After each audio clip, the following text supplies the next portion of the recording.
Welcome to Next Level Play Therapy, a weekly podcast dedicated to supporting the next generation of child and adolescent therapists to provide exceptional play therapy services. We'll explore all things play therapy to elevate your work with children and adolescents using the therapeutic powers of play. I'll discuss practical tips and ideas so you can provide a transformative experience for your young clients and make a real difference in their lives. So get ready to take your play therapy skills to the next level and make a lasting impact in the lives of children, adolescents, and families. Hey there, welcome to this week's episode of Next Level Play Therapy. And today we are going to talk about what are some things that you can do, or one thing in particular today about what you can do if it feels like play therapy is stalling out or you're not getting any progress being made, and you check in with parents and they tell you that they're doing the things that you've recommended, but it doesn't make any difference. Nothing seems to be working. All of the things that tend to happen that make you feel like you are not helping your clients and you can't figure out why. And that's what we are going to talk about today. So, today's topic is what to do if play therapy progress is stalled. Okay, so full disclosure here, I can already feel my brain being a little wonky. So yesterday, my husband and I got back from, I think we were 5 days, 5 or 6, maybe 5 days in Glacier National Park in Northwest Montana. So beautiful. I'm a little travel weary today. And if you have never had a chance, if you're a nature lover like me and you need to be in the trees and you love the sound of babbling brooks as you hike along the path, Glacier National Park was so awesome. So yeah, we got back yesterday. It was a really awesome trip. And today's my first day back to work, actually. Trying to fix my camera for Instagram over here. All righty. So how many of you, if you are watching live, or maybe you're watching on the replay, or maybe you are listening to the podcast episode, how many of you have had this happen where you are getting those frantic phone calls, you're getting the text messages, all the things that aren't going right when you meet with parents, they tell you they're doing the things and nothing's working. Their child is usually, this is the one that has happened to me so many times. I have lost count. It happens so many times. It doesn't matter if you're new to play therapy, you're kind of have some years under your belt, or maybe like me, you've been doing this for a few decades, a seasoned play therapist. We all have this happen where you are getting the information from parents that it's not working, their child is still having meltdowns, and everything you've suggested basically doesn't work. And you feel the pressure in your chest, or maybe you have a headache. I feel it in my chest and on my neck, where I'm like, oh my gosh, it's not working. How do I help? I can see the concern and the worry on parents' face and their frustration, and they're just really worried about their child, and nothing seems to be working. And you feel the weight of responsibility on your shoulders to get this fixed fast. If that is you, raise your virtual hand, post in the comments, send me a message on Instagram, because we have all had this happen. It's one of the things that we talk about a lot in Play Therapy Academy, and also my new membership for play therapists called Play Therapy Elevation Circle. In fact, we're probably going to be talking about this topic on Saturday when we have our Elevation Circle consultation, our masterminds meeting. And that is, what do you do? It feels like it's stalled. You're not making any progress. What do? You've gathered all the information from parents. You're using all your best strategies, all your best tips, and still feels like nothing is happening.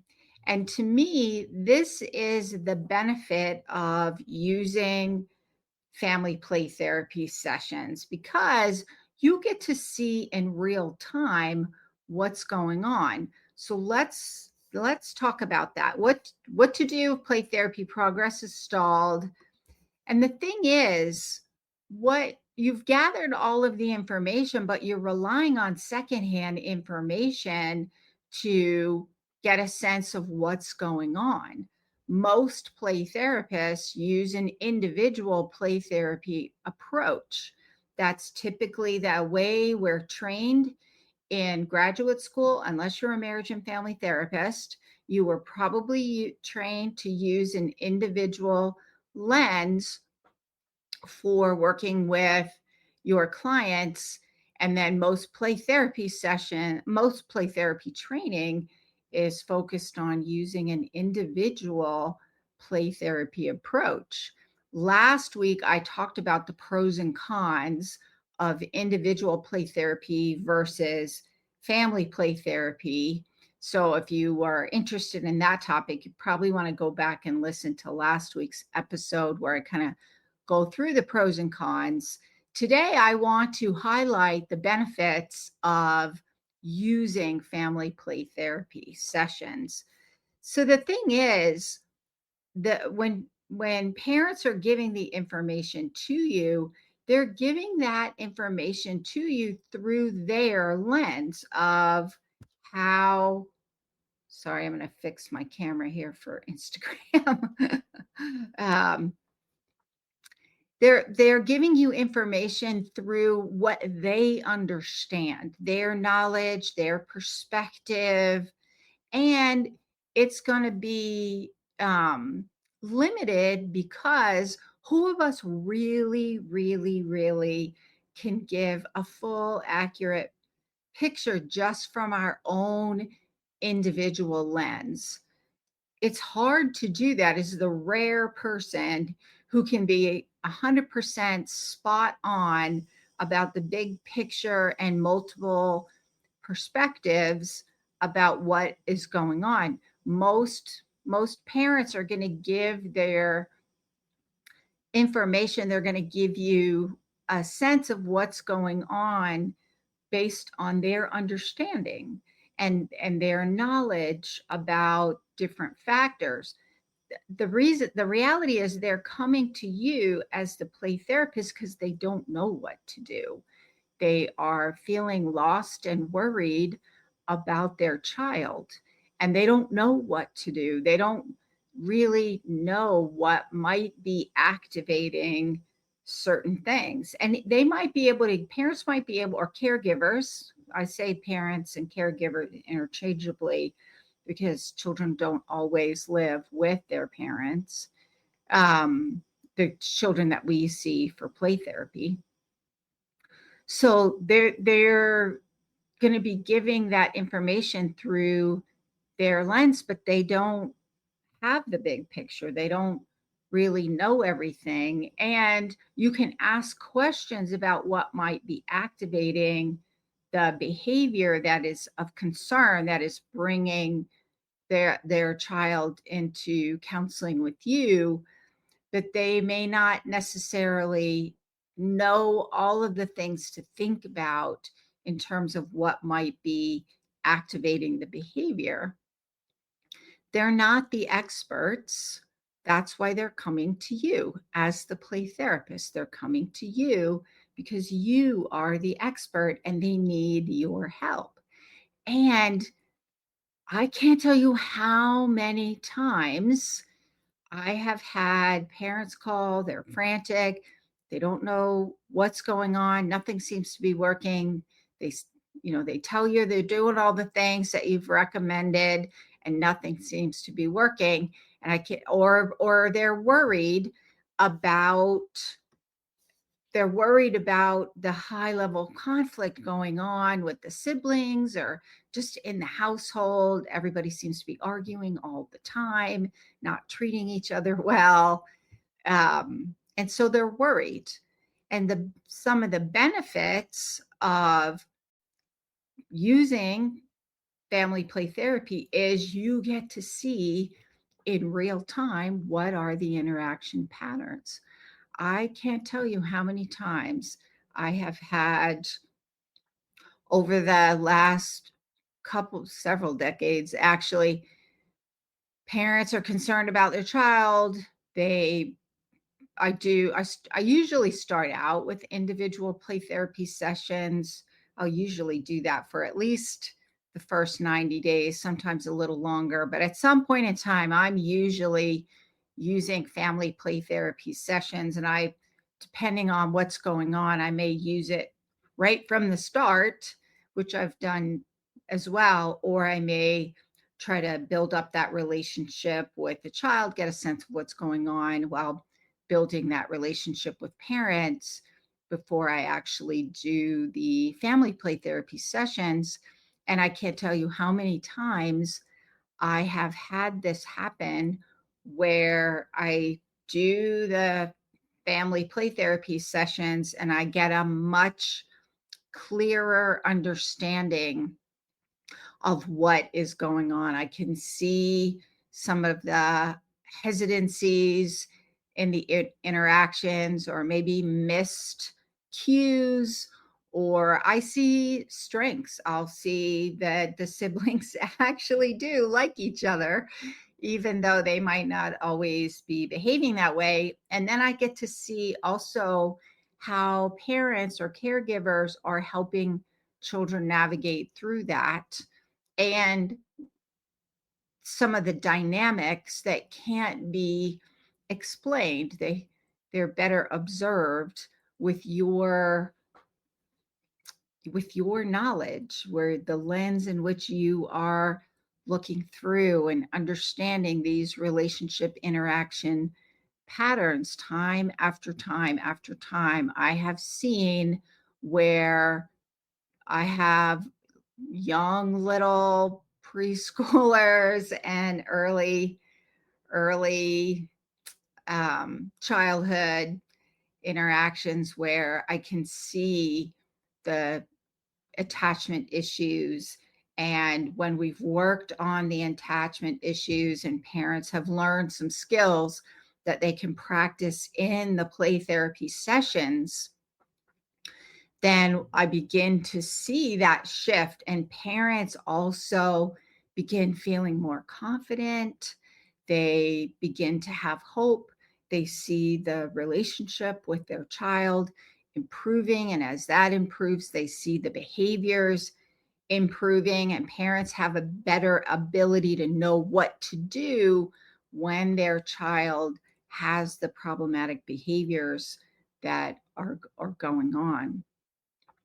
And that even with the older kids, parents and siblings have an opportunity to talk about what's been going on, to talk about the trauma, and as a family to work through the impact on their relationships and that sense of safety and the meaning they make about themselves and others and relationships. You can see how they are working through that using those family play therapy sessions. So the benefit of family play therapy is that as a trained play therapy professional, you can see in real time what are those patterns that parents haven't recognized because they're not trained like you are. You have the ability to help family members develop much stronger relationship attachment patterns, which has long-lasting influence, I think, um, because they're now shifting the way in which they make sense of relationships, how you work through relationship issues, and how that influences the beliefs that you have about yourself, the beliefs that you have about others, the beliefs that you have about relationships. These are all of the things that I think that whole concept of mentalization helps to give a sense of what's going on with your client.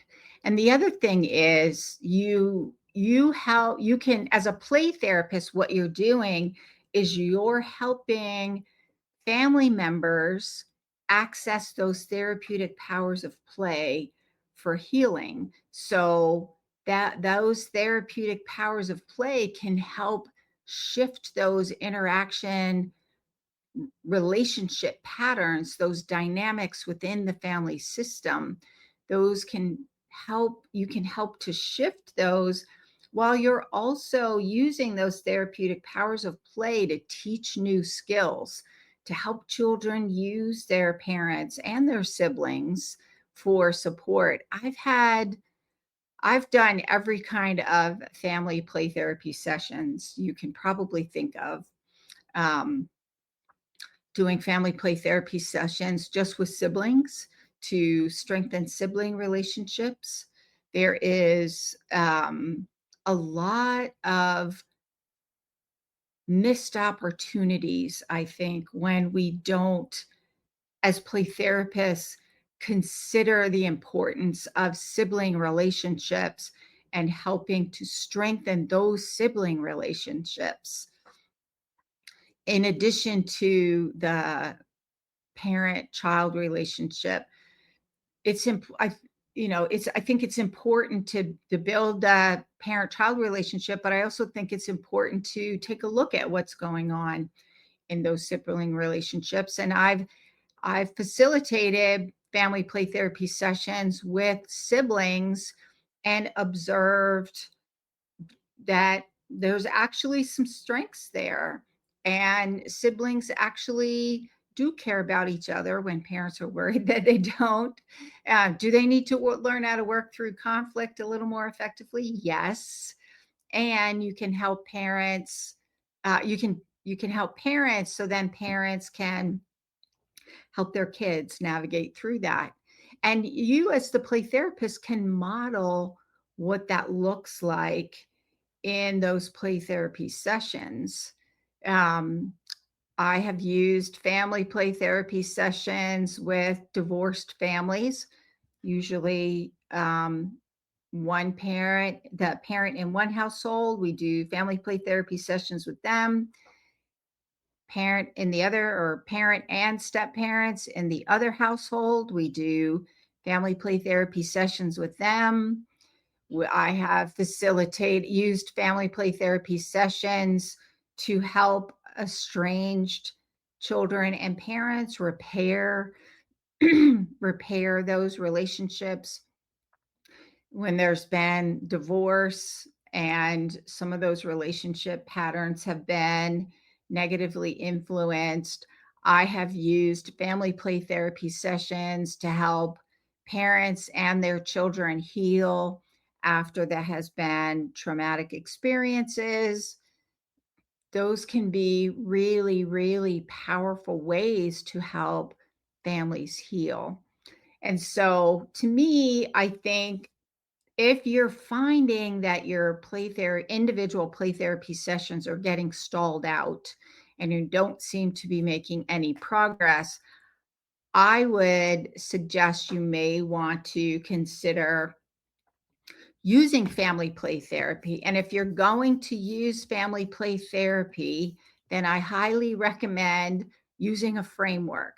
Be intentional about the play therapy sessions when you're adding families, parents, siblings. It's not just an individual play therapy session plus an extra person or two. when you're using a family play therapy approach, you really need to fundamentally kind of shift your way of thinking about how those are done. And to do that, you really need a play therapy framework to guide you through each stage of the play therapy process. So I created a family play therapy model years and years ago because I needed a way to structure the family play therapy sessions. And I like using a neuroscience and attachment lens. So I needed a model that was flexible enough to adjust to the individual needs of what of the family and what and who needs to be in the sessions. And I also wanted to conceptualize what that was going to look like using a neuroscience and attachment lens and integrate that with a family systems lens. Family systems theory is my default mode. That's how I was trained in grad school. Um, and I've just always been a big believer in that. So I wanted a model to do that. So actually, I have a book if you're interested. It's called Attachment Focused Family Play Therapy. This one is really focused on, this one is an intervention for children and adolescents after trauma. You can get it anywhere you buy books. But I also have a training that I have coming up in November that I'm going to talk a little bit more about using this attachment focused family play therapy model. And so that's the model that I'm going to use when I'm integrating parents and or siblings in there. The reason you want to use a play therapy model is because it helps you, like this model, I use a neuroscience and attachment lens with family systems integrated in there, those theories, and that influences how I make sense of what's creating this problem or what's contributing to the problem or what is going on that this problem is happening. And I'm going to use that theoretical lens to conceptualize and make sense of that. And then it's going to influence what I'm going to do in the sessions. And so having a play therapy framework helps you, that model is going to help you know what your role is as the play therapist, what is parents' role. It helps you to figure out what stage of the change process you're in, what's your role and what's parents' role in each one of those stages of change. It's going to influence what type of intervention, so play therapy activities that you're using in sessions, when you're going to use those different sessions so that you use them more strategically instead of kind of throwing your best strategies and hoping something works. I call that the spaghetti against the wall. So it's kind of like throwing spaghetti against the wall and hoping something sticks. Um, so using a play therapy model is going to help you figure all of that out. Otherwise, you're just kind of adding parents or siblings in there without a real plan or without a real structure so that you get the outcomes that you're hoping to have. And so that's why I like using the attachment focused family play therapy model that I created. If you're an Adlerian play therapist, then Adlerian play therapy allows for Adlerian family play therapy sessions. If you're a Gestalt play therapist, then Gestalt play therapy allows for family therapy sessions, or maybe you use TheraPlay, or maybe you use filial or a child parent relationship therapy. All of those are models that can at the very least, integrate the parent and child depending on what model you're using. I liked having a model that I could use either with the parent and the child or have the whole family in there, because if you want to see what's going on and why things are happening the way that they're happening, the likelihood you're going to get a better sense of that when you get the whole family in there is very high.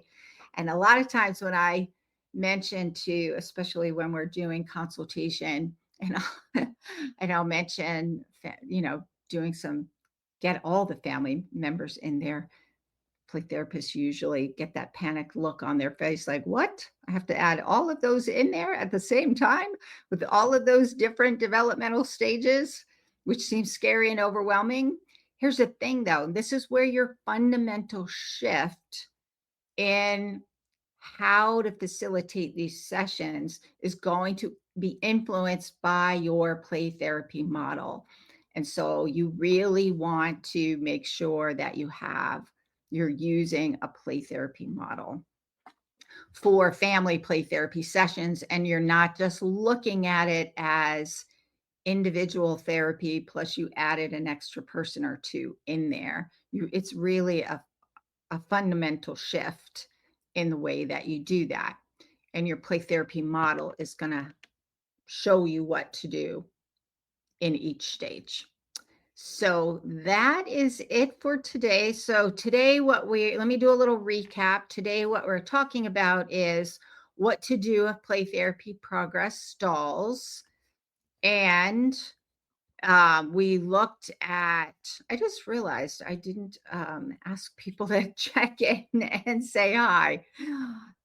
Still working on coming off of vacation brain. So if you're watching live, I know I've gone most of the way through and we're doing the recap now, but I would love to know who's here. So if you're watching on the replay, or if you're watching live on Instagram or LinkedIn or YouTube, post your name in the comments, where you're from, what population do you work with, do you use family play therapy? If you do, what model do you use? And what questions do you have about using family play therapy with your clients? And those of you watching or listening on the podcast, feel free to contact me over on Instagram. My Instagram is at Renewing Hearts Training. I would love to hear from people. So today, so just to recap, what to do if play therapy progress is stalled.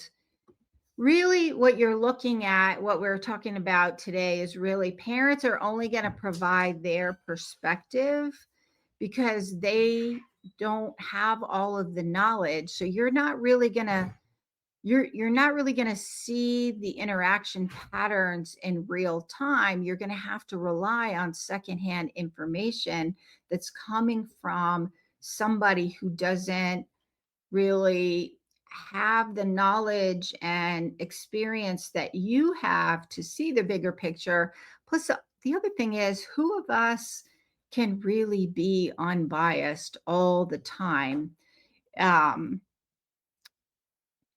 mean, none of us. It's always good to have that professional perspective that kind of helps us see things from different perspectives to get a better sense of what's going on. And if you're only relying on parent self-report, then you're not really going to get that.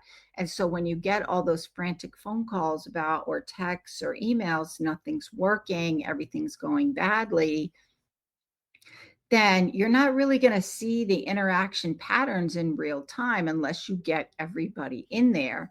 And that really is the benefit of including family members and at least parents in the sessions, is that you can see in real time what's going on. You can also use those sessions to teach new skills, new way of doing things. You can help children develop stronger attachment relationships for their parents. You can teach parents how to do co-regulation and what that looks like. When you have the whole family in there, you can look at those interaction patterns. You can teach skills to family members. You can help siblings work through things a different way, and also help parents know how to guide their family through challenging times. And here's the thing, using an attachment lens, it's about the rupture and repair process. There's always going to be rupture. Nobody gets along all the time, and you cannot be in a family and get along 100% of the time every single day of your life. It just doesn't happen. And we're helping parents be good enough parents. We just have to be good enough, and helping parents learn how to be that good enough parent who can help to work through those relationship ruptures and be that secure base and strong anchor in the home, and help siblings learn those skills as well. That's the benefit of getting everyone in the session. And when you do that, you really want to make sure that you have a play therapy model. You don't want to just kind of hodgepodge it together, or go kind of like what I call the spaghetti against the wall method, where you're just like adding somebody in there, but you don't have any intention. You don't have a framework that you're using that helps you understand your role, helps parents understand their role, what to do in each stage, what kind of activities would you choose for each stage. And that's the important piece of using family play therapy effectively. So if you're interested, that is, I do have a training coming up. It's called Attachment Focused Family Play Therapy. It is in person and online.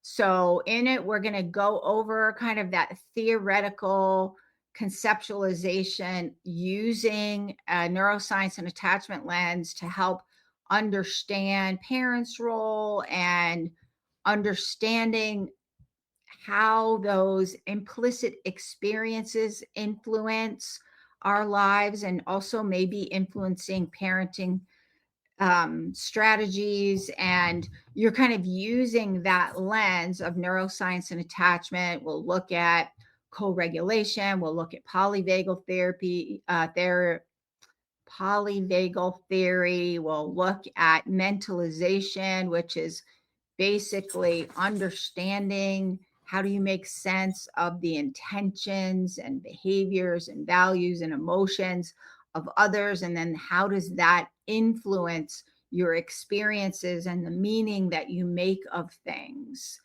That's the whole foundation, I think, of attachment and understanding what's going on with our clients.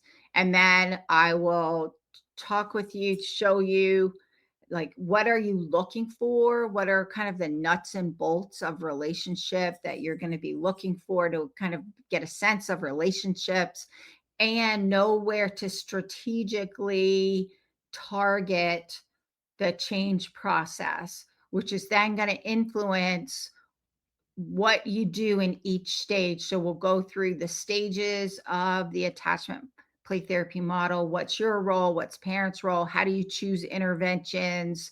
We'll also do some experiential activities because we're play therapists and we love doing that. Lots of group interaction to really kind of do a hands-on. So this is virtual and in person. In person is going to be in St. George, Utah. It'll be November 8th, Saturday, November 8th. So St. George, Utah is beautiful that time of year. So if you want to take a little time out and go hang out in nature, then I would say plan a trip to St. George, Utah, and then on Saturday, join us for the training. If you, it's also available virtually. So you can either register for the virtual option or you register for the in-person option. That's going to be on Saturday, November 8th. If you're interested, then pop over to my website at rhplaytherapytraining.com. That's rhplaytherapytraining.com. Renewing Hearts Play Therapy Training. That's the website. Hop over there onto the training page. It's called Attachment Focused Family Play Therapy. We will also post links in the comments. So if you have questions about the training, feel free to message me. I'd be happy to answer your questions. And that's it for today. And I will see you next week. Bye for now. Thank you for joining me on this episode of Next Level Play Therapy. I hope you found the discussion valuable and gained new insights and ideas to support your work helping children, adolescents, and families heal. If you enjoyed this episode, be sure to subscribe to the podcast and leave a review. Your feedback helps to improve and reach more people who can benefit from this information.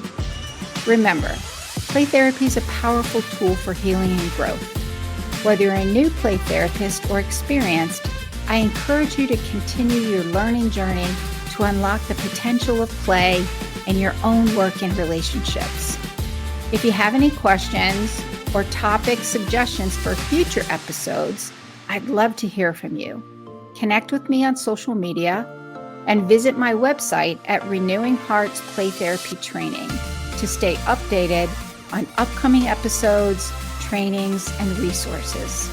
Thank you once again for listening to Next Level Play Therapy. Until next time, keep playing, learning, and growing.